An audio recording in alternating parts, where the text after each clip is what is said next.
Muito bem, estamos de volta para a segunda parte aqui da nossa aula.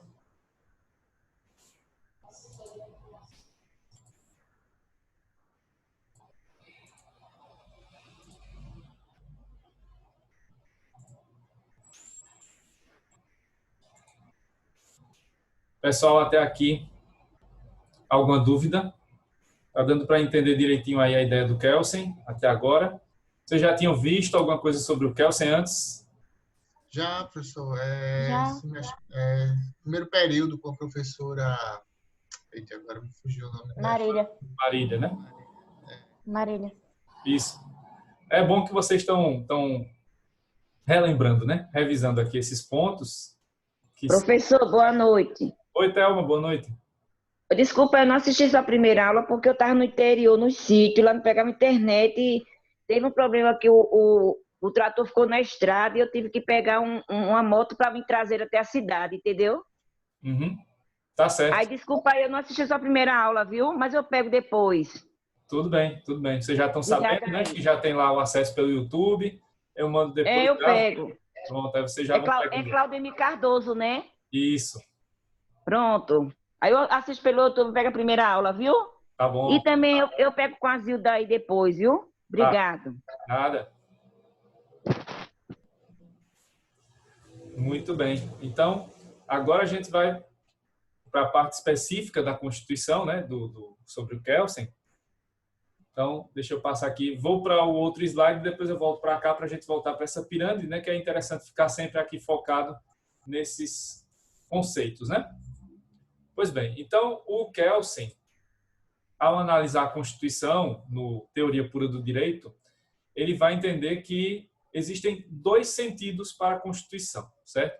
A Constituição para o Kelsen é uma só, lógico, norma jurídica, né? Um conjunto de normas jurídicas, Constituição, está lá na pirâmide normativa como a norma suprema, né? A norma que está acima de todas as outras, mas ele vai ver que existem nessa Constituição dois sentidos possíveis.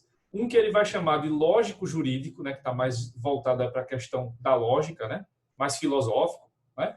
Que esse é o conceito, né, que a gente vai ver, daqui a pouco eu volto para falar da norma fundamental hipotética, né? Então esse é um sentido possível para a Constituição, é daí que ele vai tirar o fundamento de validade, né, para que uma Constituição exista, seja válida e eficaz num país. E o outro sentido é o sentido jurídico normativo, é o da Constituição como lei fundamental. Então, vou voltar para lá, porque a gente vai ver esses dois sentidos e vamos entender melhor o primeiro, né, o lógico jurídico, porque o segundo vai ficar bem mais fácil de compreender, até porque o jurídico normativo é o sentido que já está bem expresso aqui na pirâmide. Então, agora é hora da gente analisar esse conceito específico aqui da chamada norma fundamental hipotética. Pois bem, o Kelsen, como eu falei na primeira parte da aula, ele montou esse sistema, né, para ele ser fechado. Então, não havia como, nessa teoria pura do direito, existir outra forma de se criar normas jurídicas a não ser por meio de normas jurídicas. E aí chegamos ao ponto-chave, né, porque a Constituição é a norma suprema, né, e então qual seria o fundamento de validade de uma Constituição? De onde é que ela ia extrair o seu fundamento de validade para poder existir, ser válida e eficaz? Se ela é a norma superior, se ela é a norma suprema, se acima dela não tem nenhuma outra, né? Bom, mas a ideia do Kelsen, digo e repito, é de que norma e somente norma pode criar norma. Então, ele teve que criar essa ideia, né, que é o sentido lógico jurídico, em que uma outra norma, uma outra espécie de norma vai surgir aqui para servir como fundamento de validade para a Constituição, norma jurídica. E que norma é essa? É a que ele chama de norma fundamental hipotética. Essa norma fundamental hipotética, na verdade, né, ela já não existe mais naquele ordenamento, ela já não tem mais força normativa, ela não tem mais como ser aplicada, mas por ela ter existido em algum momento, né, daquela história, daquele país, ela vai servir como a norma aqui que vai fundamentar a Constituição, seguindo sempre essa mesma linha de que só norma pode criar norma. Então, a norma fundamental hipotética ela acaba sendo conceituada, né, colocada pelo Kelsen como uma hipótese. Já eu digo, Alice. Vamos ver aqui primeiro a ideia, né, de como funciona, né, o sentido lógico jurídico, o sentido jurídico normativo. Depois eu digo se ela é a mais usada hoje, né? Já eu digo. Então, do ponto de vista da norma hipotética, o Kelsen vai dizer isso, né? Ela é uma norma que ela de fato já não existe mais, ela já não pode mais ser aplicada naquele momento histórico, mas ela em algum momento existiu naquele ordenamento, teve força normativa e vai ser ela que vai servir como fundamento de validade para a existência dessa Constituição. Essa norma, então, é colocada pelo Kelsen na teoria pura como uma hipótese, né? Como um postulado, como uma ideia, né, base de, né, que toda ciência tem as suas ideias básicas, né, como, por exemplo, lá na física, a lei da ação e reação, as leis de Newton e tal. Aqui teríamos essa ideia, né, de que haveria uma hipótese, né, uma norma que seria hipoteticamente considerada e que essa norma, então, serviria de fundamento de validade para a Constituição. Pois bem, e aí o Kelsen vai analisando, né, essa norma fundamental hipotética e ele vai apresentando algumas situações, né, algumas hipóteses em que se poderia encontrar essa norma fundamental hipotética, né, em algum momento histórico, em algum momento daquela, né, em que aquele ordenamento jurídico ali está existindo, sendo válido e eficaz. O Kelsen aponta algumas situações possíveis aqui, né, seriam 3 situações principais. A primeira delas, em que você poderia identificar a existência, né, de uma norma hipotética aqui que fundamentasse uma Constituição, vai ser colocada pelo Kelsen como a situação em que você encontraria a norma hipotética relacionada à primeira Constituição de um país. Então, o país vai sendo criado, ele não tem Constituição antes dele, né, não existia como país ainda, então o país é criado naquele momento e vai ser criada a sua primeira Constituição, né? Então, qual seria, na visão do Kelsen aí, a norma fundamental hipotética que serviria de fundamento de validade para a criação dessa Constituição, a primeira de um país? Na visão do Kelsen, a norma hipotética, nesse primeiro caso, seria a Constituição do país ao qual aquele novo país fazia parte antes de se tornar independente ou antes da separação. Trazendo um exemplo aqui, que depois eu vou, logo na sequência, eu vou ver se a gente vai conferir se está certo ou não. Seria o caso, o Brasil se tornou independente e aí faria a sua primeira Constituição. No caso, essa aqui, a Constituição do Império, de 1824. Então, essa primeira Constituição, ela teria o seu fundamento de validade extraído a partir de onde?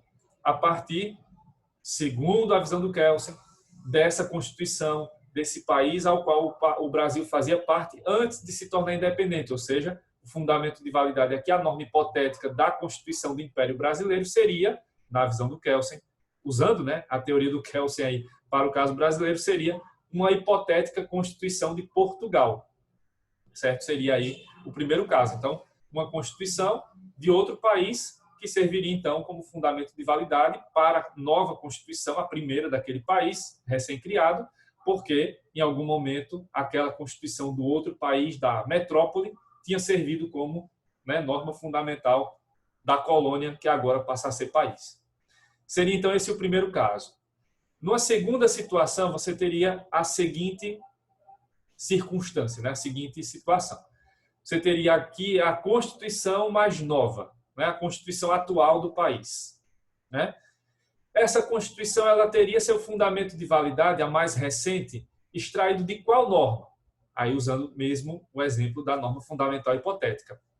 Nesse segundo caso, a norma fundamental hipotética seria a Constituição imediatamente anterior à atual, certo? Então, usando aqui o caso da nossa Constituição de 88, a Constituição que veio antes dela seria a de 67. Então, seguindo essa teoria do Kelsen, se a gente aplicasse ao caso brasileiro, por exemplo, a Constituição de 88 teria extraído seu fundamento de validade de outra norma, que seria a Constituição anterior a ela, né, imediatamente anterior, que veio antes dela, que é a de 67. Então, na visão, seguindo nessa visão do Kelsen aí, se seguíssemos à risca, seria esse o fundamento de validade da Constituição de 1988 brasileira. E o terceiro caso seria o de não ter uma Constituição, né, como fundamento de validade, mas sim uma norma jurídica, uma outra norma jurídica que estivesse nesse ordenamento, que acabou quebrando o ordenamento jurídico anterior, rompendo o ordenamento jurídico anterior e criando um novo ordenamento jurídico, certo? E não necessariamente seria uma Constituição, mas teria natureza de Constituição, seria uma norma com natureza constitucional, ou seja, uma norma que prevaleceria sobre as outras.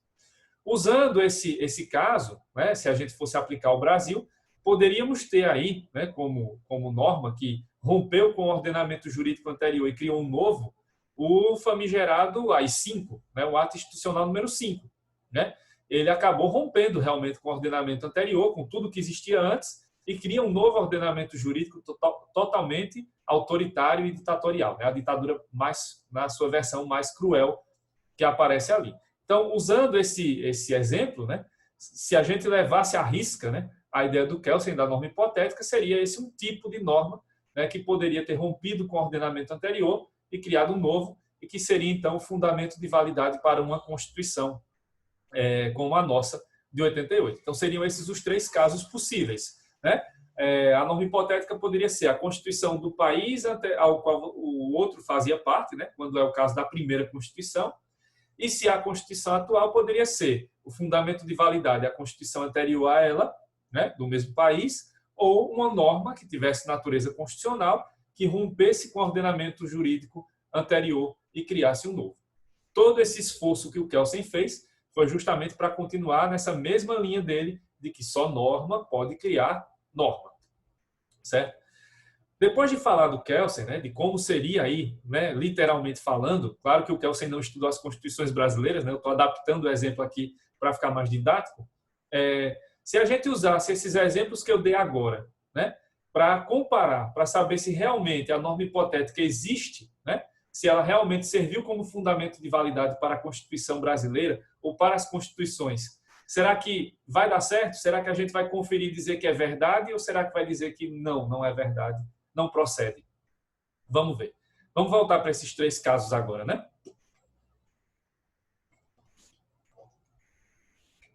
Então, voltando para o primeiro caso que eu falei. A norma hipotética poderia ser a Constituição do país ao qual o nosso fazia parte antes de se tornar independente. Por exemplo, Portugal era a metrópole, Brasil a colônia. O Brasil se torna independente e vai aprovar a primeira Constituição, que foi essa aqui, a do Império. Então, qual seria o fundamento de validade? Seguindo o Kelsen à risca, seria, então, a Constituição de Portugal. Mas aí tem um detalhe histórico importantíssimo aqui, né, em que essa teoria não confere, no caso da prática brasileira. Qual é o detalhe? O detalhe é o seguinte, é que quando o Brasil se tornou independente de Portugal, em 1822, havia um projeto de Constituição, que seria a primeira Constituição de Portugal. Nesse projeto, Portugal colocaria o Brasil como vice-reinado, né? Seria o ponto ali mais próximo de um país, né? Quase um país, mas não era um país. O Brasil seria parte ainda de Portugal e seria o vice-reinado, né, do Brasil. Quando o Brasil se tornou independente, em 1822, então a Constituição portuguesa teve que ser refeita, né, justamente para tirar essa parte aí, que era uma parte grande, né, que o Brasil estava incluído lá, e houve outras questões também que precisaram ser atualizadas. Então, acaba que a Constituição de Portugal ela surgiu, salvo engano, em 1826. Né? E, se você observar aqui, tá a data da nossa, é 1824. Né? Então, a Constituição brasileira surgiu 2 anos antes da portuguesa. A não ser que tivessem inventado lá uma máquina do tempo, né? Como é na minissérie alemã Dark, né? A não ser que tivessem inventado aquela máquina, né? Aquele buraco lá para a pessoa entrar e sair em outra época, a não ser que eles tivessem voltado 2 anos, né, no tempo, ou melhor, avançado 2 anos no tempo para pegar a Constituição de Portugal e ter voltado para o Brasil para trazer para 1824. Não tinha como, né? Então, se até hoje não inventaram isso, a não ser na ficção, né, da série Dark, não tinha como acontecer isso. Então, a Constituição brasileira de 1824 não foi fundamentada por uma norma hipotética Constituição de Portugal, porque essa nem existia ainda. Então, não dá para você conjecturar, né, fazer futurologia. Ah, vai ter uma Constituição no futuro que vai servir de validade. Não, ela teria que existir naquela época, já teria que ter existido, né? Ou teria que continuar existindo. Então, esse primeiro exemplo não se sustenta, no caso brasileiro, né? Porque o fundamento de validade da Constituição de 1824 do Brasil não foi a Constituição de Portugal, porque essa nem existia ainda, certo? O segundo caso, né, o segundo exemplo que eu dei foi a Constituição atual, a de 1988, que teria como fundamento de validade a anterior a ela, que seria a de 67.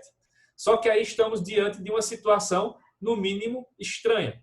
Por quê? A Constituição de 88, que aqui temos até hoje, ela é a mais democrática que já tivemos, né? Então, ela é uma Constituição da democracia. Enquanto que a Constituição de 67 foi a Constituição da ditadura militar. Então, é incompatível você extrair o fundamento de validade de uma Constituição democrática de uma Constituição que era autoritária, que era a marca da ditadura. Então, é incompatível esse fundamento de validade aí, né? Não tem como a norma hipotética ser, né, uma Constituição ditatorial para fundamentar uma Constituição democrática. Não tem como, né, casar os dois elementos aqui, os dois pontos, né, as duas Constituições. Então, esse segundo exemplo também não se sustenta, né? Partimos, então, para o terceiro exemplo. Vamos dar mais uma chance, né, para a teoria do Kelsen, para ela se confirmar na prática. Aí não temos como fundamento de validade, como norma hipotética, para a Constituição de 88, a Constituição anterior, mas a norma que rompeu com o ordenamento anterior e criou um novo, que seria o desgraçado do AI-5, né? O Ato Institucional número 5. Aí é que a coisa não se sustenta mesmo, né? Porque até hoje os estudiosos das leis no Brasil, os nossos juristas, dizem unanimemente que o AI-5 foi o ato mais autoritário da história brasileira. Então, se a Constituição de 67, que foi uma das marcas da ditadura, não teria como servir de fundamento de validade para a nossa Constituição atual, que é democrática, muito menos o AI-5 serviria de fundamento de validade para a Constituição de 88. Né? Por mais malabarismos que se faça agora, né, nessas tentativas de golpe aí que a gente viu no ano de 2020, né, mas não dá para colocar o AI-5 como fundamento para uma Constituição democrática. Né? Até se fosse para uma Constituição ditatorial já não serviria muito, imagina para uma Constituição democrática. Então, os três exemplos do Kelsen não se sustentam, porque a norma fundamental hipotética, na prática, não tem como se sustentar. Né? É uma hipótese, como o Kelsen disse lá na teoria pura. Mas ele próprio, anos depois, no Teoria Geral das Normas, vai admitir isso, que a norma fundamental hipotética não se sustenta na vida real. Ela não se sustenta na prática. Certo? E aí vale, né, eu vou ler aqui um trechinho para vocês, do livro Teoria Geral das Normas, na página 328 e 329, em que o Kelsen, né, já no final da vida, né, porque esse livro foi publicado depois da morte dele, mas é com base nas anotações que ele fez, né? Então, foram anotações que foram encontradas lá na casa do Kelsen, no escritório dele, e que foram juntadas e viraram um livro. Então, ele estava escrevendo sobre isso, ele ia falar disso, né, se tivesse continuado vivo. E aí o Kelsen, nessa parte aqui do livro, Teoria Geral das Normas, vai dar um tratamento diferente para a norma hipotética, porque ele mesmo reconhece, anos depois, né, de ter colocado isso aí na teoria pura, que essa norma hipotética não se sustenta na vida real. Ela tem sustentação numa teoria, né, numa questão abstrata, mas numa questão concreta, numa questão prática, né, na vida real, no mundo do ser, ela não se sustenta. Vejam só. Ele já começa o tópico, né, falando da norma fundamental hipotética, como a norma fundamental, uma norma fictícia. A norma fundamental de uma ordem jurídica ou moral positivas, como é evidente do que se precedeu, não é positiva, mas meramente pensada. Isso significa uma norma fictícia, não o sentido de um real ato de vontade, mas sim de um ato meramente pensado. Como tal, ela é uma pura ou verdadeira ficção, no sentido da Weisgeriana filosofia do como se, que é caracterizada pelo fato de que ela não somente contradiz a realidade, como também é contraditória em si mesma. Pois a suposição de uma norma fundamental, como porventura a norma fundamental de uma ordem religiosa ordem moral religiosa. Deve-se obedecer aos mandamentos de Deus, como determina historicamente a primeira Constituição. Não contradiz apenas a realidade, porque não existe tal norma como sentido de um real ato de vontade. Ela também é contraditória em si mesma, porque descreve a conferição de poder de uma suprema autoridade da moral ou do direito, e com isto parte de uma autoridade, com certeza apenas fictícia, que está mais acima desta autoridade. Segundo Weihringer, uma ficção é um recurso do pensamento, do qual se serve se não se pode alcançar o fim do pensamento com o material existente. Então, daqui a pouco eu leio o restinho aqui, mas deixa eu só explicar isso. Então, já no Teoria Geral das Normas, o Kelsen vai dizer que a norma hipotética não é uma hipótese, é uma ficção jurídica. E vocês vão aprender que o direito tem várias delas, né? A ficção é como um dogma, né? E aí, por isso que ele cita, de maneira bastante pertinente, a questão religiosa. Dogmas são feitos para ser acreditados, né? Não importa se é realidade ou não. Se você acredita, se você segue aquela religião, você vai seguir aquele dogma, e sem discutir. A ideia aqui é a mesma, né? Numa ficção, você vai criar aquela ideia, né? Que é uma ideia abstrata, que é uma ideia que não corresponde à realidade, para poder explicar alguns elementos que acabam sendo inexplicáveis. Na teoria do Kelsen, como ele fica dizendo o tempo todo, norma cria norma, chega um momento em que você vai precisar criar uma norma, inventar, para poder explicar e manter a coesão da teoria dele, a coerência da teoria dele. Porque, senão, ele teria que escapar da teoria pura para poder dizer, olha, quem fundamenta a Constituição não é uma norma, é outra coisa. E ele não podia fazer isso. Então, para manter a coerência metodológica, né, do estilo da escrita dele, da teoria pura, ele tinha que manter essa ideia, ele tinha que sustentar essa ideia de que a norma fundamental hipotética existia e seria uma hipótese. Mas ele mesmo aqui vai dizendo na Teoria Geral das Normas que não é uma hipótese, sim uma ficção. Deixa eu ler o final aqui que vai ficar mais claro e vocês vão perceber que ele mesmo vai admitir que mudou de opinião. Só que vejam que ele vai fazer isso de forma sutil e elegante e quase passa despercebido. Observem. O fim do pensamento da norma fundamental é o fundamento de validade das normas instituintes de uma ordem jurídica ou moral positiva é a interpretação do sentido subjetivo dos atos ponentes dessas normas como de seu sentido objetivo. Isto significa, porém, como normas válidas e dos respectivos atos como atos ponentes de norma. Este fim é atingível apenas pela via de uma ficção. Por conseguinte, é de se observar que a norma fundamental, no sentido da Weihringeriana filosofia do como se, não é hipótese, como eu mesmo acidentalmente a qualifiquei, e sim uma ficção que se distingue de uma hipótese pelo fato de que é acompanhada pela consciência, ou então deve ser acompanhada porque a ela não corresponde à realidade. Então, vejam, né? De forma elegante, sutil, quase despercebida, ele coloca, não é uma hipótese como eu acidentalmente qualifiquei. Aí ele admite que, né, mudou de opinião, né? Ele não considera mais a norma hipotética como uma hipótese, mas sim como uma ficção.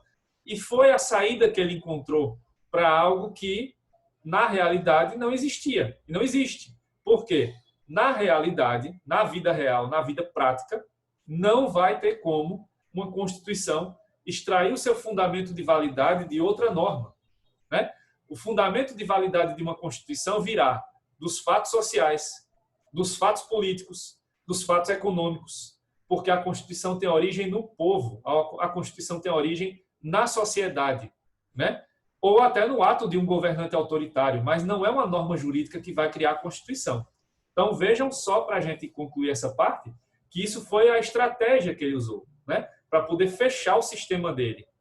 Como ele queria encontrar o direito puro, se ele não colocasse a norma hipotética, ele ia acabar, né, saindo, desviando do seu objetivo principal aqui. Então, por isso que ele inventou a norma hipotética, mas ele inventou para ser uma ficção, né? Porque isso não é a realidade, né? Ele próprio deixa bem claro isso aqui. Não é a realidade. É como lá, quando a gente encontra, né, questões existenciais, questões fundamentais, né, da nossa vida, e a gente não encontra a resposta.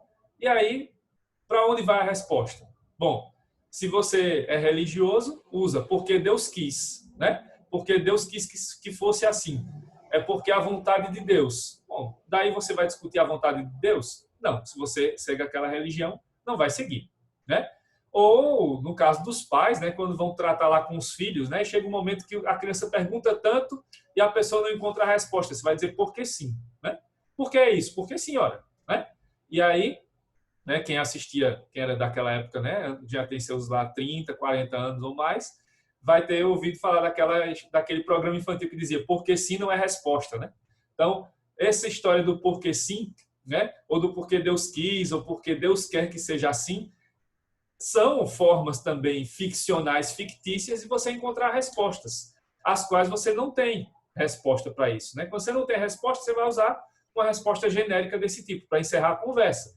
E aí, ou você acredita, né? Ou você continua discutindo, né? Como o nosso objetivo aqui é da ciência, né? De continuarmos discutindo, então a gente vai até o fundo e encontra a resposta, que a norma hipotética não é a resposta aqui. Porque o fundamento de validade de uma Constituição não vai ser uma norma, vai ser um fato social, vai ser um fato político, né? Vai ser um fato econômico, ou seja, são fatos que estão fora do direito, porque a origem da Constituição está fora do direito. Depois é que ela entra no ordenamento, né? Quando ela é feita. Mas antes disso, a origem dela não é uma norma jurídica. A gente vai ver isso muito claramente quando a gente estudar o poder constituinte, né? Como é que surge uma Constituição? Não é por uma norma anterior, né? E superior, porque não tem norma superior à Constituição. A Constituição surge por outros fatores que não essa norma hipotética. Mas aí, lembre-se sempre disso, que a norma hipotética foi criada como uma estratégia pelo Kelsen mesmo, para manter a coerência da sua teoria, né? Bom, falando do lógico jurídico, né, do sentido lógico jurídico, temos então essa ideia da norma hipotética, que eu já mostrei a vocês que não é uma hipótese, é uma ficção, uma mera ficção, como outras que vocês vão descobrir por aí, em outras áreas do direito. E aí temos o sentido que realmente importa aqui, que interessa, que é o sentido jurídico normativo, né? Que é a Constituição como lei fundamental. Volto para lá, para a pirâmide, por quê? A Constituição no sentido jurídico normativo é a Constituição norma jurídica. É essa aqui, ó, que está no topo da pirâmide, que tem existência, que tem validade, que tem eficácia e que é a norma que deve prevalecer sobre todas as outras. Então, o sentido jurídico normativo é esse aqui do ordenamento jurídico. Por isso que eu expliquei tudo, né? De novo, aquilo que vocês já tinham aprendido e tal, para relembrar, porque é essa estrutura aqui do ordenamento jurídico, da pirâmide, né? Que corresponde ao sentido jurídico normativo. A Constituição é a norma suprema, é a norma superior a todas as outras, é ela que servirá de fundamento de validade para todas as outras normas do ordenamento jurídico, né? As leis em geral, as outras normas, o decreto, a portaria, etc. Né? E aí, respondendo à pergunta que a Alice fez agora há pouco, se essa concepção do Kelsen é a mais usada, não é. Por quê? Porque tem essas críticas feitas ao Kelsen, né? Essa crítica da norma hipotética que ele mesmo, né, vai colocar aqui, ele mesmo muda de opinião, então ele não vai considerar a norma hipotética como a norma fundamental, né, que vai fundamentar a Constituição, e também tem um caráter reducionista aqui, do mesmo jeito que os outros autores, porque a análise que o Kelsen fez, né, na teoria pura e depois na teoria geral das normas, é voltada para a questão jurídica, normativa, do positivismo normativista. E ele acaba deixando de lado a análise sociológica, que já tinha sido feita pelo Lassalle, a análise política, feita pelo Schmitt, né? Então, esses pontos aí que outros autores já tinham ressaltado, o Kelsen supera, ele não fala. E aí, ele não tratando disso, ele reduziu também a análise de um fenômeno que é super amplo, né, que é a Constituição, a apenas um dos seus fatores essenciais, que é a questão normativa. E aí, né, fica bem claro que, dessa visão do Kelsen, a gente já não usa mais o sentido lógico jurídico, né, porque a gente já tem bem claro, né, já temos em mente que não é uma norma hipotética que cria a Constituição, são outras origens, né, que levam ao surgimento de uma Constituição, e aí a gente vai usar, sim, o sentido jurídico normativo, esse sim é o principal aqui do Kelsen, que a gente usa até hoje porque essa ideia da norma fundamental segue, né, sendo aqui consagrada nessa estrutura da pirâmide normativa, que a gente chama, né, popularmente pirâmide do Kelsen, mas é a pirâmide, né, que representa o ordenamento jurídico como um todo. Certo? Então, essa é a concepção normativa ou jurídica do Hans Kelsen. O Hans Kelsen tem importância até hoje para o direito, logicamente, né? Muito, muito importante aqui para o direito brasileiro, e essa concepção é importante, mas não é a concepção principal. A concepção principal é a próxima, né? Que vem aí na sequência. Mas antes de irmos para a próxima concepção, a última, né, das 4 concepções, pergunto, ficou claro? A visão do Kelsen está clara? Deu para entender direitinho? Alguma dúvida?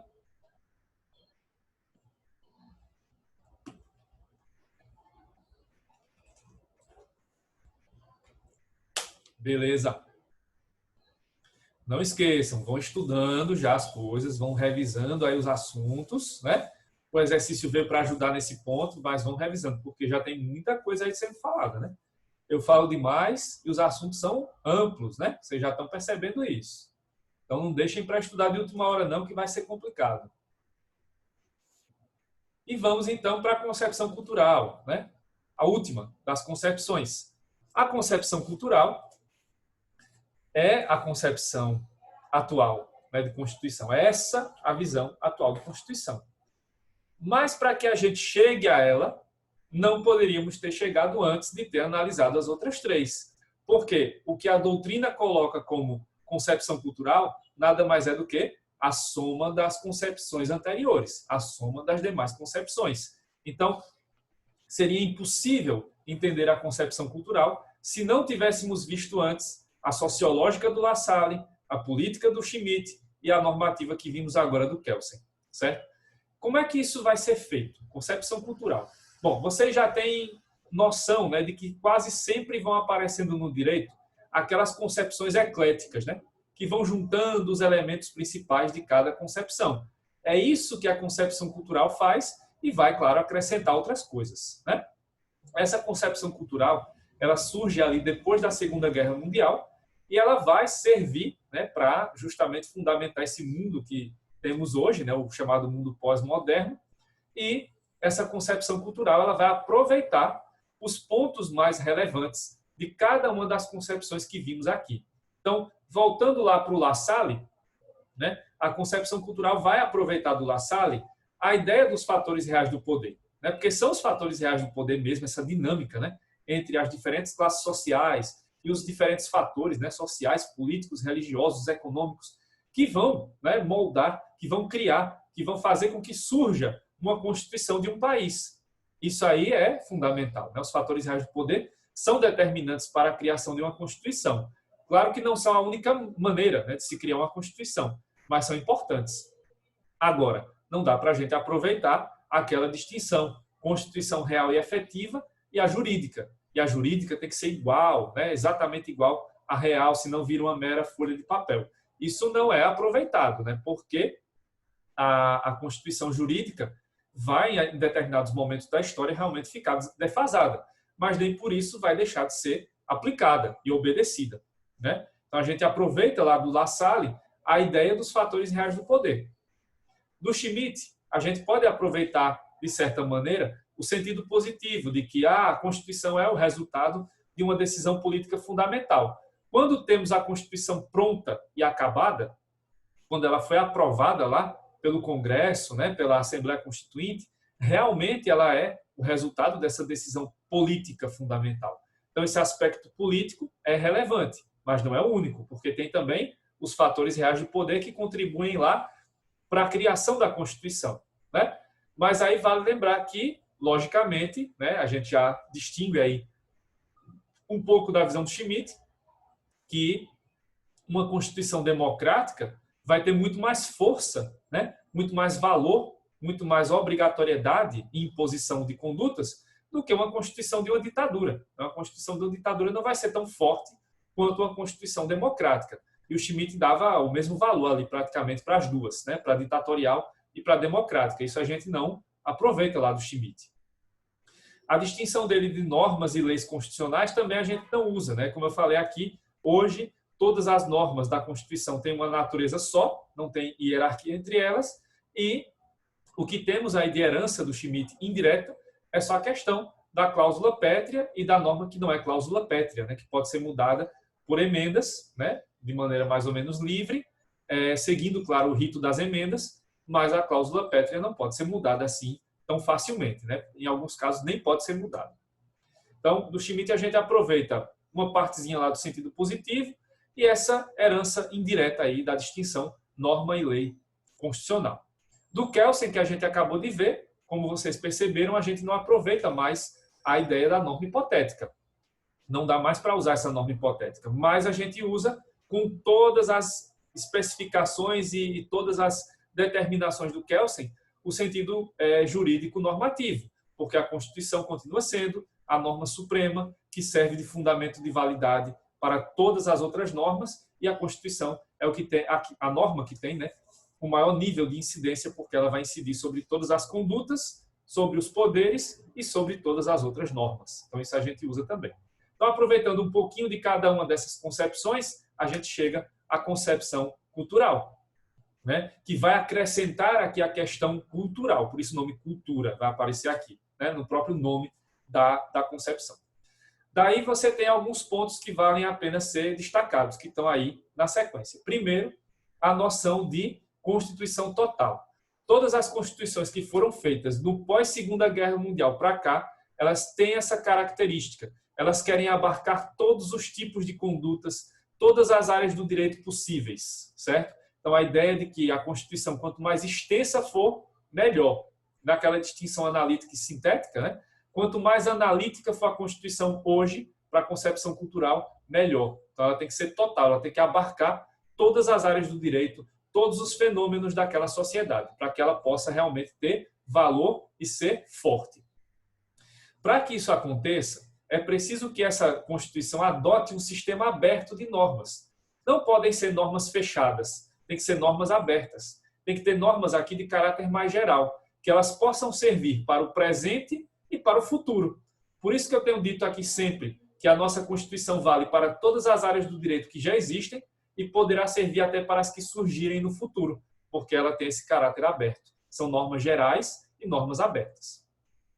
Essa Constituição também leva em consideração a garantia de que todas as culturas do país devem ser valorizadas e devem ser respeitadas. Isso aparece nas ideias do multiculturalismo e do pluriculturalismo. A valorização de várias culturas, multiculturas, pluriculturas, né? Isso aparece no caso brasileiro, por exemplo, quando a nossa Constituição reconhece os direitos dos povos indígenas, reconhece os direitos dos quilombolas, né? E reconhece os direitos de todos os brasileiros de todas as origens. Então, isso faz parte do que no Brasil a gente chama de multiculturalismo. E outros países vão mais além e levam em consideração o chamado pluriculturalismo. Depois eu explico essa distinção melhor. E aí, essa é a concepção adotada atualmente pela grande maioria dos autores de direito constitucional, tanto os estrangeiros quanto os nacionais. Essa é a concepção atual. E ela é defendida, por exemplo, a nível internacional por alemães como Konrad Hess, Peter Eberle, Hermann Heller, o português Jorge Miranda, o também português Canotilho, de novo um alemão Robert Alexi, norte-americano Ronald Dworkin e outro alemão Friedrich Miller. E no Brasil, destacam-se os posicionamentos desses autores aí, José Afonso da Silva, Gilmar Mendes, Luiz Roberto Barroso, Dirley da Cunha Júnior, Virgílio Afonso da Silva, Guadila Megubulos, Ingo Sarlet, André Ramos Tavares e Paulo Bonavides. Ou seja, todos os autores que eu indiquei lá estão nessa concepção cultural, que é a concepção atual. Vou fazer mais uma parada técnica, né, para novamente fazer aquele interromper aqui, né, a aula. Me aguardem que eu volto para a parte final, certo? Até já.